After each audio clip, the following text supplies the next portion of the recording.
My name is Caroline Whitman, and for the longest time, I truly believed I was living a dream. At 38, I was a published author nestled in a cozy brownstone in Manhattan, sharing my life with Mark, my husband and a financial consultant whose voice could ease any tension in me with just a few gentle words. He had a way of saying my name, soft, slow, deliberate, like it carried meaning beyond sound. Each morning began the same way, a warm kiss on my forehead, and a cup of coffee made exactly how I liked it. Every night ended with his voice in my ear, whispering that I was his everything. And I believed it. I believed him until one night shattered it all. It was close to midnight when I woke up and realized the bed beside me was empty. I assumed Mark had gone downstairs, maybe to grab something to eat or check on something. I turned over, thinking I'd drift back to sleep. Then I heard it, his voice. Low, steady, deliberate. It was coming from his home office. "She still doesn't suspect a thing," he said. I froze. My lungs locked up. The air felt suddenly heavy, like trying to breathe through smoke. My heart hammered inside my chest. I sat up, listening harder. "Everything's moving along," he continued. "Almost there." I slipped quietly out of bed and crept down the hallway, pressing myself against the wall just outside his office. A sliver of light poured through the barely open door. I strained to hear more, but I didn't need to. What I had heard was already too much. I retreated to the bedroom and slipped back under the covers, lying perfectly still, feigning sleep when he returned a few minutes later. Mark climbed into bed like nothing had happened, pulling the blanket over us with that same calm, familiar rhythm, like he hadn't just shattered the world I thought I knew. That night, I didn't sleep. I stared blankly at the ceiling, my mind running wild.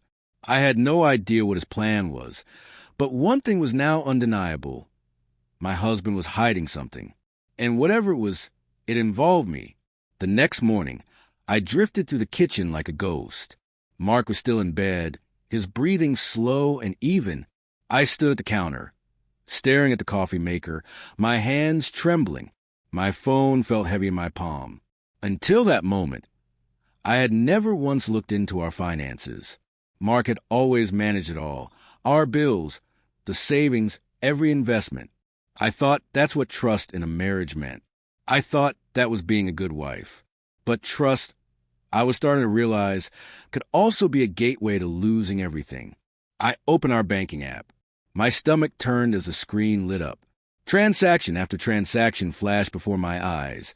$500, $1,000, $750, $2,000. On their own, none were alarming. But added together, they painted a chilling picture. Dozens of withdrawals over just a few months. My grip tightened on the edge of the counter as I tried to steady myself. Then I heard him behind me. "Checking the account this early?" Mark's tone was casual, almost amused. But I caught the flicker of something else in his eyes. Surprise. "Just curious," I replied, forcing a light tone. Some of these charges didn't look familiar. He walked over, poured himself a cup of coffee, and gave me a smile, one I had seen 1,000 times, but now it felt rehearsed. "Oh, just a few little investments. I must have forgotten to mention them," he said, sipping his drink without looking at me. Something inside me shifted. It wasn't rage. Not yet. It was colder than that, sharper. I gave a slow nod, pretending I bought the excuse. But I wasn't looking at him with trust anymore. I was watching him with clarity. Every shrug, every casual eye, chipped away at the image I once clung to. That evening, I noticed more. He clung to his phone, kept it screened down on every surface, and always stepped out to take calls. When I asked what he was working on, he would smile and say, "Just business, nothing you need to worry about." But I did worry, deeply, and that worry was turning into something stronger, determination. I couldn't sit back and wait for the truth to destroy me. I had to find out what he was hiding. And soon, 2 days later, the opportunity came. It was a quiet evening. Mark had just finished dinner and said he was heading to take a shower. Normally, he treated his phone like a limb, always with him, never out of reach. But tonight, for the first time, he left it sitting on the dining table. I stared at it, frozen. My heart thudded against my chest like a siren. I counted to 30, then 60. The sound of running water upstairs told me Mark was still in the shower. My pulse was racing as I reached for his phone, sitting carelessly on the table, a rare mistake from a man so guarded. To my surprise, it was unlocked. My fingers shook slightly as I scrolled through his recent messages. Most were ordinary: meetings, financial updates, routine conversations. But then something caught my eye. A message thread with no contact name, just a number. The latest text read, "Send her the Ilium files. Make sure she stays blind to everything. We're almost there." My chest tightened. I read it again. And again. "She stays blind. Almost there." Who was she? Was it me? And what were the Ilium files? A cold wave of nausea rolled over me. I set the phone back exactly as it was, careful not to disturb even the angle. Then I walked to the kitchen, splashed cold water on my face, and stared at myself in the mirror above the sink, trying to collect the chaos in my head. The water was still running. I had a few more minutes alone, but my thoughts wouldn't settle. This wasn't about a lie or a fling anymore. This was a plan, a scheme, and somehow I was at the center of it. Later that night, he slid into bed like nothing had changed, brushing his lips across my forehead. "You okay?" he murmured. I gave him a tired smile and whispered, "Just a long day." But inside, I was screaming. He didn't know I had seen the message. He still thought I was in the dark, and that was his first real mistake. I would use that. The next morning, after Mark left for work, I picked up the phone and called Anna Prescott. We hadn't spoken much in the last few years, but she was still my closest friend from college, and more importantly, a sharp and fearless estate attorney. When she answered, I didn't waste time. My voice was unsteady as I poured everything out. The late-night whispers, the secret transfers, the ominous text about keeping me blind. She listened in silence. When I finished, she asked one question. "How much are we talking about, Caroline?"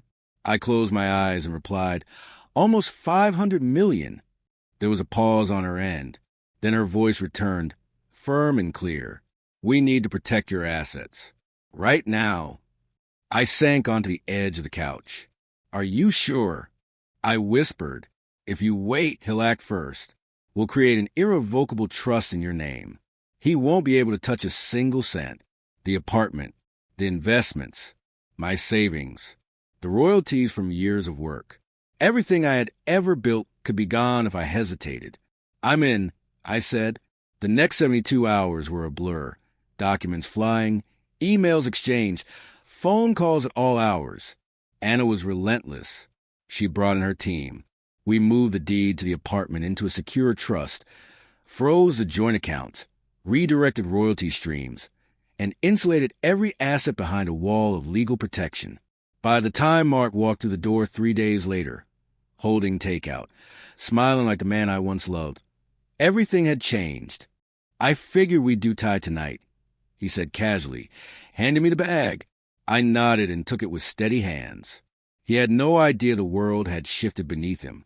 The walls were up, the doors were locked. The fortress was built. For days later, he made his move. It was a Friday evening. He arrived home earlier than usual, dressed like he was going to a meeting, pressed suit, polished shoes, clean-shaven. He dropped his briefcase gently and sat across from me at the dining table. "We need to talk," he said. Then he slid a folder across the table. I opened it calmly, my hand steady. "Divorce papers." "I think this is the best path forward," he said, his voice controlled and rehearsed. "Things have changed. We've grown apart. I'd like to keep this from becoming more difficult than it has to be." I looked at him, my expression unreadable. "Is that so?" He hesitated, barely a beat, but I saw the flicker of uncertainty in his eyes. Then he nodded. "Yes, this is for the best." I pushed the folder back toward him. "Before we move forward," I said quietly, "there's something you should know." He furrowed his brow. "What is it?" "I've already moved everything," I replied, voice calm and even. "The apartment, the accounts, the book royalties. It's all locked away now, legally protected. You won't see a dollar." His face paled. "You what?" I mean, you don't get to walk in here, hand me divorce papers, and walk away with half of what I built. Not this time. His jaw clenched. His fingers curled around the edge of the folder. You can't do that. I met his eyes without flinching. I already have. He stared at me, searching for some sign of weakness. But I gave him nothing. Just a slow, steady silence. You were right about one thing, I added softly. Life doesn't always go the way we expect. He stood abruptly, his chair scraping the floor. Then I'll see you in court, he said coldly. I rose, slowly, deliberately. By all means, I said, go ahead, try. He turned and walked out of the room. And for the first time in weeks, I finally exhaled. He knew now. I wasn't the woman he could lie to. Not anymore. I thought the worst had passed. I couldn't have been more wrong. 3 days after Mark stormed out, subtle changes started to creep into my workday. The usual morning greetings from colleagues faded into silence. Friendly conversations were replaced by hushed tones and glances that stopped the moment I entered the room.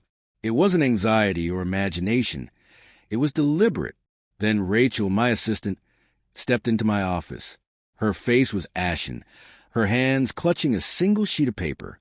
You should take a look at this, she said softly. It was a screenshot from an online message board, anonymous but damning.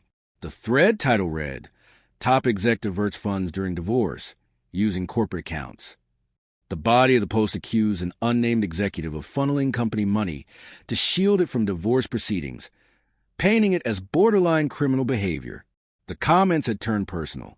I know who it is. Look into Caroline Whitman. My stomach dropped. It was him. I didn't need proof. I felt it. Mark. I breathed. He's trying to destroy me. Rachel nodded, grim. If this spreads, it won't just hurt your image. It could ruin everything. I stood, pacing the office floor, pulse racing. Years of integrity, of sacrifice, of building a name with nothing but determination and grit. Was this how it would unravel? Because of one vindictive man? I need to talk to Anna, I said, already dialing. That night, I sat across from Anna in her downtown office. Her expression didn't shift as I poured out the situation, my voice tight, fists clenched. This isn't just revenge anymore. I told her. He's going after my livelihood. Anna's eyes narrowed. He's trying to pressure you, she said. Force a deal. Scare you into giving up. I'm not giving him a damn thing, I replied without hesitation. She nodded, already opening a document on her laptop. Step 1. Cease and desist. If he takes it further, we file for defamation, slander, professional damage. For the first time that day, a flicker of defiance lit inside me. He thought lies would silence me, but he forgot who he was dealing with. Just when I believed Mark had played his lowest hand, he dug even deeper. 3 days later, Anna called. Her voice was clipped, sharp. Come in. We need to talk. When I arrived, she was already waiting with a file on her desk. He's filed a lawsuit, she said bluntly. He's accusing you of financial misconduct. My breath caught. He what? He's claiming you unlawfully transferred marital assets, she explained, and that you siphoned funds from share accounts under false pretenses. I dropped into the chair opposite her, stunned. This is insane. I wish it was, she said, sliding the file toward me. And he's not doing this alone. I opened the folder, and the name at the top hit me like a slap. Elamro, the name from that message on Mark's phone.